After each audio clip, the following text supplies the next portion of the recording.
Սակում արդեն գրեթե մեկ ամիս պատերազմ է, բնականաբար այսօրվա ասուլիսը եւս նվիրված է այդ թեմային։ Այսօր հրավիրել ենք Արցախցի կանանց, հրավիրել ենք Արցախի կանանց նախաձեռնող խմբի անդամներ Լիաննա Ադամյանին, Իրինա Սաֆարյանին եւ Սիրանուշ Սարգսյանին։ Այժմ խոսքը փոխանցեմ մեր հյուրերին, բացման խոսքից հետո արդեն կանցնենք հարցերին, խնդրեմ։ Շնորհակալություն, նախ կցանկանայի բոլորին ողջունել Արցախում, հատկապես Հայաստանում եւ Սփյուռքում մեր բոլոր հայրենակիցներին։ Այստեղ այսօր հավաքվել ենք նրա համար, որպեսզի ներկայացնենք, թե ինչպես առաջացավ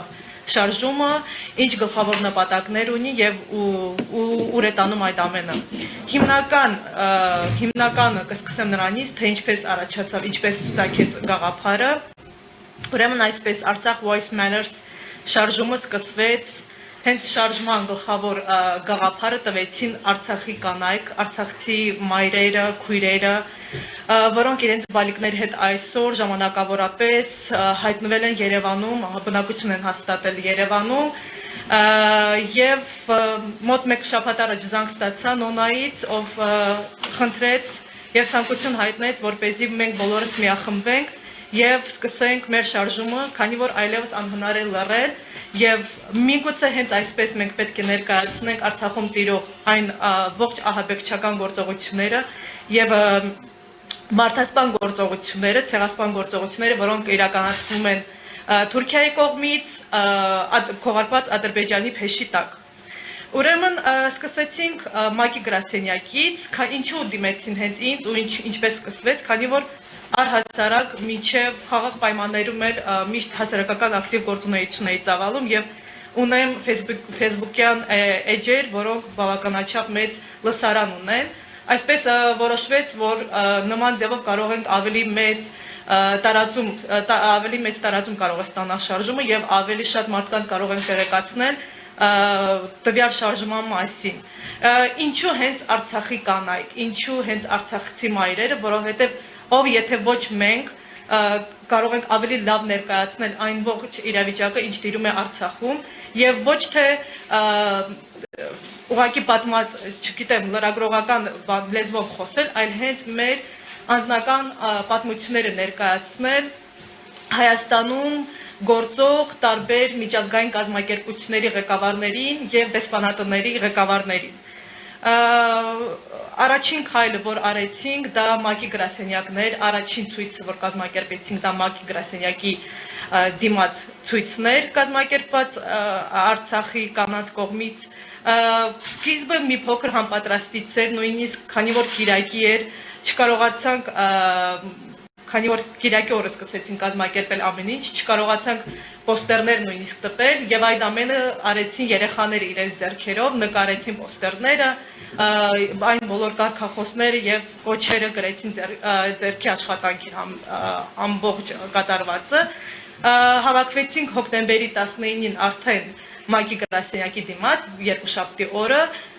եւ ցույցի ընթացքում մեզ միացան մեր նախաձեռնող խմբի միացան Լիանան եւ Սիրանուշը, որոնց օգնությամբ եւ կարողացանք այնպիսի աղմուկ բարձրացնել, որ կարողացանք մուտք ապահովել եւ հանդիպում ունենալ, հանդիպել Հայաստանում Մակի գրասենյակի ղեկավար Շոմբի Շարփի հետ։ Հանդիպումը բավականին խոստումնալից էր, պարզապես այդ ամենը բնականաբար Շարփը հայտնեց իր մտահոգվածությունը, հայտնեց, որ հասկանում է ինչ է տեղի ունենում, հայտնեց, որ փորձում են մարդասիրական խողովակ բացել դեպի Արցախ եւ միգուցե այդ ձևով հայտնվեն Արցախում եւ տեսնեն այն ամենը, ինչ կատարվում է Արցախում, սակայն ինչպես բոլորս գիտենք, նաեւ պետք է դրա համար հրահանգներ տրվեն վերևից նրան, ինչը մինչև հիմա չենք տեսնում ցավոք սրտի։ Մեր մյուս ցույցերի մասին եւ մյուս անելիքների մասին կպատմեն արդեն Լիանան ու Սիրանուշը։ Բարև ձեզ, ես նույնպես ողջունում եմ բոլորին, սկսած սահմանում կանգնած մեր բոլոր զինվորներին, զինվորականներին, Հայաստանում ապրող մեր հայրենակիցներին եւ իհարկե Սփյուռքի մեր հայրենակիցներին։ Ես ուզում եմ շարունակել Իրինային, հաջորդ երկիրը, որ մենք ընտրել ենք, դա Ամերիկայի Միացյալ Նահանգներն են, եւ սա բոլորովին պատահական չէ, որովհետեւ Ամերիկայի Միացյալ Նահանգները հանդիսանում են ԵՀԿ Մինսկի խմբի անդամ երկիր եւ պատասխանատվություն են կրում Արցախյան հակամարտության կարգավորման իրենց չափաբաժնով։ Բայց Ամերիկայի Միացյալ Նահանգները ընտրել ենք նաեւ նրա համար, որովհետեւ Թուրքիան, որ այս պատերազմում շատ ավելի մեծ ներգրավվածություն ունի, քան մեր անմիջական թշնամին Ադրբեջանը, հանդիսանում է ՆԱՏՕ-ի անդամ եւ ԱՄՆ-ի հիմնական գործընկեր երկրներից մեկը եւ բոլորովին նորություն չէ, որ հենց ամերիկյան զինատեսակներն են օգտագործվում այսօր Արցախի խաղաբնակչության դեմ, ավերում Ստեփանակերտը, մյուս քաղաքները եւ իհարկե գյուղերը։ Եվ այս ամենը իրականացվում է ԱՄՆ օրենսդրությունը խախտելով, որովհետև ըստ նրանց օրենքների իրենց զինատեսակները չեն կարող առանց ԱՄՆ թույլտվության հայտնել այլ երկրներում։ Եվ այս ամեն ինչի մասին մենք իհարկե հասցեական ու կոնկրետ բառացի այս ամենը ներկայացրել ենք դեսպանատան դեմ կազմակերպված դեսպանատան արչև կազմակերպված ցույցի ժամանակ հենց դեսպանատան ներկայացուցիչին, ինչը նա ընդունել է, որ այո, այդ ամեն ինչը բնականաբար այդպես է, այդ խախտումներով ամեն ինչ արվում։ Ինչպես նշեցի, ԱՄՆ-ն պատահական չէ, որպես ԵՀԿ Մինսկի խմբի համանախագահ երկիր եւ ուզում եմ շեշտադրել ԱՄՆ-Ադրբեջան փոխհարաբերությունները եւ մեր հիմնական պահանջը նաեւ հաջորդիվ երկրները, որոնց դեսպանատների մոտ կամ կազմակերպությունների մոտ մենք գնալու ենք, դա այն է հենց այդ համագործակցության համատեքստում։ Եվ ինչ ենք մենք անկնկալում, մենք կոնկրետ շեշտում ենք, թե ինչքանով է ներգրաված Ամերիկան, օրինակ Ադրբեջանի իր ռազմական օգնության տրամադրման հարցում, ինչպես է այդ օգնությունը հետագայում կիրառվում հենց Արցախի դեմ։ Չնայած էլի այդ նախատեսված գումարները պետք է որ կիրառվեն այլ տարածաշրջանում, ու այս ամենը իրականացում է էլի ԱՄՆ-ի թույլտվությամբ։ Մեր պահանջը ԵՀԿ խմբի անդամ ԱՄՆ-ից եւ ինչու՞ չէ մյուս անդամ երկրներից այն է, որ նրանք ճանաչեն Արցախի հանրապետությունը։ Ոչ թե որ սա մեր ցանկությունն է, այլ որ միակ տարբերակը, եթե իրենք ուզում են կոնկրետ քայլեր ձեռնարկել, դա Արցախի ճանաչումն է։ Ադրբեջանին զսպելու, Թուրքիային զսպելու միակ տարբերակը դա է։ Կոնկրետ սանկցիաներ կիրառեն Թուրքիայի դեմ եւ ճանաչեն գոնե հայտարարություն տարածեն։ Եթե միասին իրենք հայտարարություն տարածեն, որ եթե Ադրբեջանը չի դադարեցնում ռազմական գործողությունները իրենք ճանաչելու են, ես վստահ եմ այդ օրը ռազմական գործողությունները դադարեցվելու են։ Երևի դեռ այսքանը Լիանան շարունակի։ Ես շարունակեմ, իհարկե նախ բարևում եմ բոլորին, ովքեր այս պահին մեզ միացել են, հեռավոր առաջնագից, որովհետև այս պահին մենք ամուր թիկունքը պետք է ապահովենք։ Մինչ Համլա ասուլիսի ներկայանալը ես զանգահարեցի Արցախի իմ բարեկամներին, իմ ընկերներին, իմ հարազատներին, որովհետև գիտեք,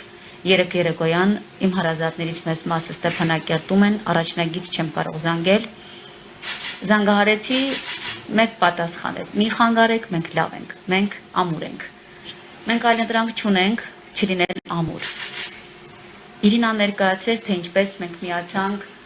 այս շարժմանը եւ առհասարակ ինչպիսին է այս շարժումը, ինքնաբուխ շարժում է, ոչ ուղղորդված։ Արցախի մայրերն են։ Այստեղ նստած ենք երեքով, Իրինան, ես եւ Սիրանը, բայց ես Նարինեն եմ, Կարինեն, Զարինեն, Սարինեն, Արմինեն, Սյունեն, Գայանեն, Կարինեն, Ռուզաննան, Իսկուհին եւ բոլոր այն կանայք, երեխաները, մայրերը, ովքեր այսօր ստիպված լքել են իրենց բնակավայրերը եւ ժամանակավորապես ապաստան են գտել Հայաստանում։ Մեր բոլոր մայրերի, երեխաների անունից ասում ենք մեր հայաստանյան բոլոր ընտանիքներին, ովքեր գրկաբաց մեզ ընդունել են, այն բոլոր մարդկանց, ովքեր սատարում են մեզ այս դժվարին պայմաններում, շնորհակալություն։ Մենք գիտենք, որ շարժման ժամանակ ցույցերին իհարկե բոլոր Արցախի կանայք ու մայրերը չեն ներկայանում, որովհետև մենք պահպանում ենք համավարակի պայմաններից ելնելով այն բոլոր պահանջները, շատ կուտակումներ չենք ուզում լինի, բացի այդ շատ ու շատ մայրեր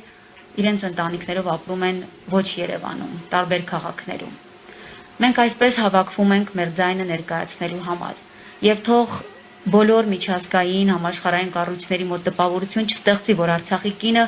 տնային տնտեսուհի է եւ մենակ կարողանում է ժենգյալով հաց թխել։ Մենք մեր արժեքների կրողն ենք։ Մենք մեր պատմության կրողն ենք։ Յուրաքանչյուրի ընտանիքը ունի իր պատմությունը, դարերով ցեղասպանվելու պատմությունը, էթիկ զտումների պատմությունը, որ ամեն անգամ, երբ Ադրբեջանին բռնակցվեց Արցախը խորհրդային տարիներին, իրականացվում էր ցեղասպանություն։ Տարիներ առաջ եւ գյուղերից մեկում 100 տարեկան տատիկի է հանդիպել, բարձրեց իր թղթերով նա ոչ թե 104 իրականում, այլ 114 տարեկան է, որովհետեւ իրականում չէր հիշում երբ էր ծնվել, պատմեց իր պատմությունը։ Դա այն նույն գյուղն է, որ այս օրերին հարձակում է իրականացվել։ Պատմեց, որ իր ծնողները մասնակցել են առաջին աշխարհամարտին, ամուսինը մեծ հայրենականին, որդին Արցախյան ազատագրական պայքարին եւ այսօր համոզված եմ թորը կանգնած է առաջնակցում։ Այդ տատիկը չկա եւ գուցե երանելի է, որ չի տեսնում սերունդերով կրկնվող այս պատերազմը։ Մենք սերունդերով կոտորվում ենք։ Մեզ սերունդերով փորձում են վախեցնել, որպեսզի մենք լքենք մեր բնակավայրերը, մեր գյուղերը, մեր տները, մեր եկեղեցիները, մեր գերեզմանները։ Այդպես չի լինելու։ Մենք չենք հանդուրժելու, որպեսզի կեղծորակարգ այսօրերին պարտադրվի եւ Թուրքիան ներխուժի բանակցային գործընթաց։ Մենք նորից ենք կրկնում, որ հակամարտության կողմ ենք Թուրքիան չենք դիտարկում։ Մենք մեր պահանջատիրության հարցում շատ հասցեական ենք, որովհետեւ մենք չենք հանդուրժելու, որ Թուրքիան մնա անպատիվ։ Մենք պահանջում ենք աշխարհից համապատասխան օղակներից, կառույցներից, որպեսզի Թուրքիայի նկատմամբ կիրառվեն համապատասխան պատժամիջոցներ, սառեցնեն ՆԱՏՕ-ում մասնակցությունը Թուրքիայի։ Զինամթերքը, որ այսօր կիրառվում է Ստեփանակերտում եւ այն բոլոր բնակավայրերում եւ մայրերը, երեխաները, ովքեր այս պահին պայքարում են իրենց կյանքի համար։